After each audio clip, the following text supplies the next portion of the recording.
Have you ever considered that you might be living your life based on dumb ideas or obsolete ways of thinking that were passed to you from past generations? There's a beautiful quote I saw on the internet that says this: tradition is peer pressure from dead people.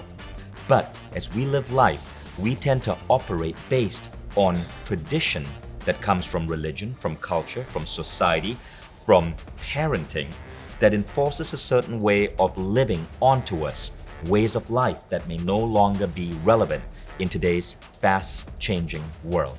Now, I call these rules that we blindly follow from indoctrination rules or bullshit rules.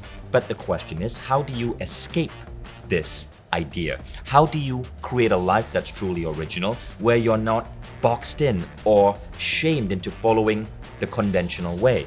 This is an extract from my upcoming program with Mindvalley called Be Extraordinary.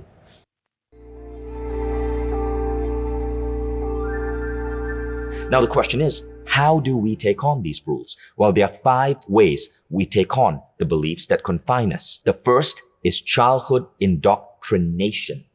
So when we are born as kids, we are highly malleable. Yuval Harari, in the book Sapiens, says something really interesting about human beings. He says that almost every animal is born as a tiny print of the adult animal, but not human beings, he says. Human beings are born like molten glass. This is why we can train and raise a child to be a Buddhist or a Muslim, to be a socialist or a capitalist, to be confident or to be broken.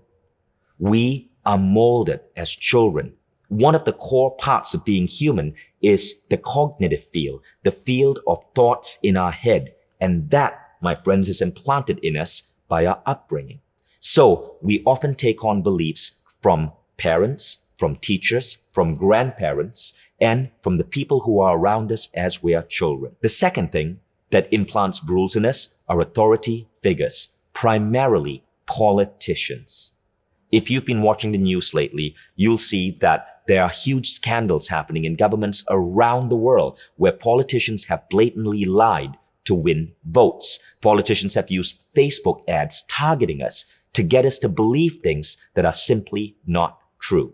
So you want to be very conscious about how we take on blindly the ideas implanted into us by politicians. When human beings perceive someone as a leader, we automatically take on their beliefs. The third is the need to belong. Just this morning, as I was reading the news, there was a video on CNN.com of a lady who escaped an alt-right cult.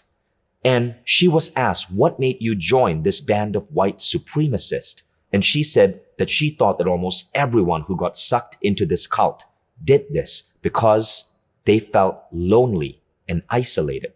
She said it was isolation. There's a lesson here. You see, we sometimes take on rules that hold us back because we want to conform so that we can fit in with a particular group of people. It may be the company culture of the company that hires us. It may be the religion. It may be the beliefs of the ethnic group that we want to belong to.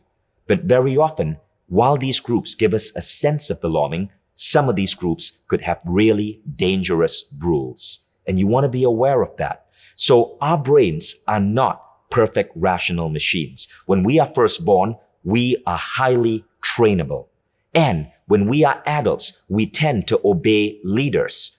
And third, we will often suppress rational thought to fit into a group. Keep these 3 ideas in mind because they will help you identify when you are making irrational choices and suppressing your own soul's desire.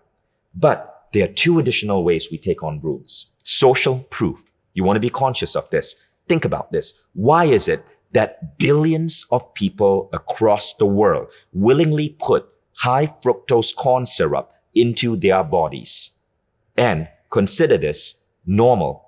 I'm talking, of course, of Coca-Cola. If you look at brilliant marketing engines like Coca-Cola, they basically use social proof to sway you. Their advertising essentially says, look, everyone is doing this, so you ought to do it too.